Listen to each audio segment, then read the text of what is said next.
Bismillah is the first ayah of Al-Fatihah. Bismillahirrahmanirrahim.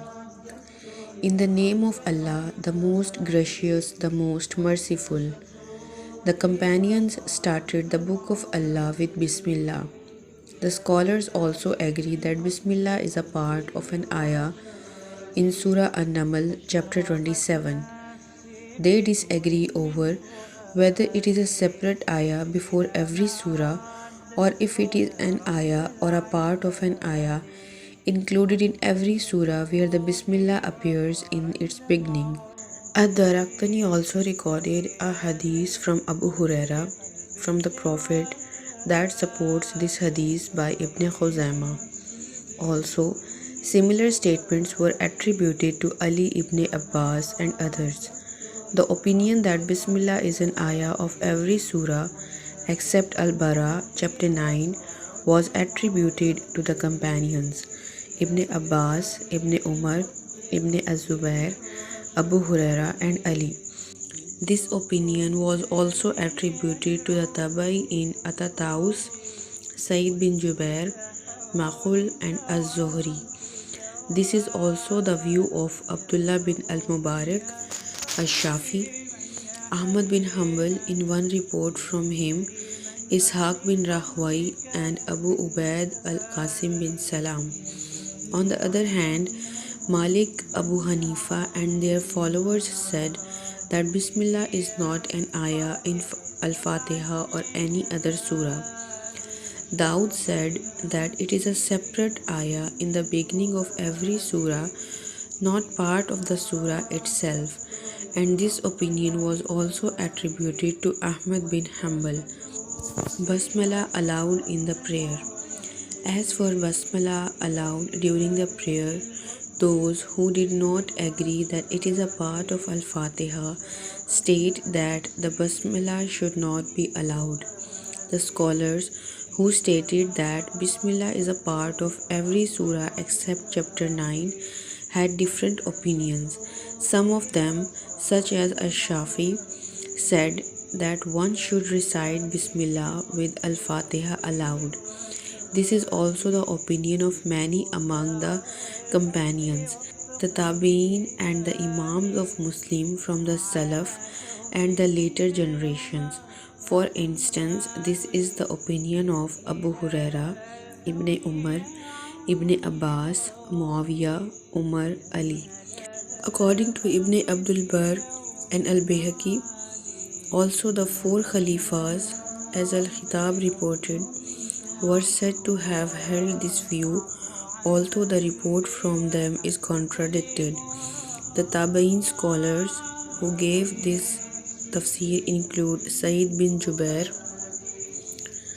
Ikrima Abu Kilaba, Az-Zuhri, Ali bin al-Hasan, his son Muhammad, Sayyid bin al-Musayyib, Ata, Taus, Mujahid, Salim, Muhammad bin Ka'b al-Qurazi, Abu Bakr bin Muhammad bin Amr bin Hazm, Abu Wail, Ibn Sirin, Muhammad bin al-Munkazir, Ali bin Abdullah bin Abbas, his son Muhammad, Nafi, the freed slave of Ibn Umar, Zaid bin Aslam, Umar bin Abdul Aziz, Al-Azraq bin Qais, Habib bin Abi Thabit, Abu Ash-Shatha, Makhul, and Abdullah bin Maqil bin Muqarrin. Also, Al-Bayhaqi added Abdullah bin Safwan and Muhammad bin al-Hanafiya to this list. In addition, Ibn Abdul Barr added Amr bin Dinar.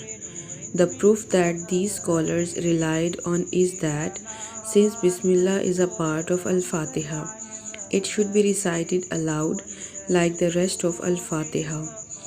Also, An-Nasai recorded in his Sunan, Ibn Hibban and Ibn Khuzaimah in their Sahihs and Al-Hakim in the Mustadrak that Abu Huraira once performed the prayer and recited Bismillah aloud. After he finished the prayer, he said, "Among you I perform the prayer that is the closest to the prayer of the Messenger of Allah." Ad-Daraqtani, Al-Khatib and Al-Bayhaqi graded this hadith Sahih. Furthermore, in Sahih al-Bukhari, it is recorded that Anas bin Malik was asked about the recitation of the Prophet. He said his recitation was unhurried. He then demonstrated that and recited while lengthening the recitation of Bismillah ar-Rahman ar-Rahim. Also, in the Musnad of Imam Ahmad, the Sunan of Abu Dawud, the Sahih of Ibn Hibban and the Mustadrak of Al-Hakim, it is recorded that Salama said, the Messenger of Allah used to distinguish each ayah during his recitation. Bismillahir Rahmanir Rahim, Alhamdulillahi Rabbil Alameen, Ar-Rahmanir Rahim, Maliki Yawmiddin. In the name of Allah, the most gracious, the most merciful.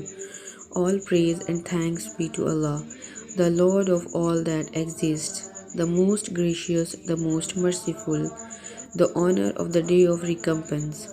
Ad-Daraktani graded the chain of narration for this hadith Sahih. Furthermore, Imam Abu Abdullah al-Shafi and al-Hakim in his Mustadrak recorded that Muawiyah led the prayer in Al-Madinah and did not recite the Bismillah.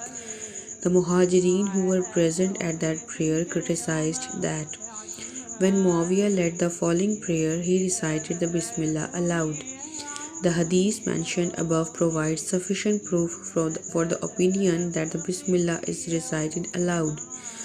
As for the opposing evidences and the scientific analysis of the narrations mentioned their weaknesses or otherwise, it is not our desire to discuss this subject at this time. Other scholars stated that the Bismillah should not be recited aloud in the prayer, and this is the established practice of the four Khalifas as well as Abdullah bin Mughaffal and several scholars among the Tabain and later generations. It is also the mazhab view of Abu Hanifa, At-Thawri and Ahmad bin Hanbal. Imam Malik stated that the Bismillah is not recited aloud or silently. This group based their view upon what Imam Muslim recorded that Aisha said that the Messenger of Allah used to start the prayer by reciting the Takbir, Allahu Akbar, Allah is greater, and then recite Alhamdulillahi Rabbil Alameen, all praise and thanks be to Allah, the Lord of all that exists. Ibn Abi Hatim. Also, the two Sahihs recorded that Anas bin Malik said, I prayed behind the Prophet, Abu Bakr, Umar and Usman, and they used to start their prayer with Alhamdulillahi Rabbil Alameen. All praise and thanks be to Allah, the Lord of all that exists. Muslim added, and they did not mention Bismillahir Rahmanir Rahim, in the name of Allah, the most gracious, the most merciful, whether in the beginning or the end of the recitation.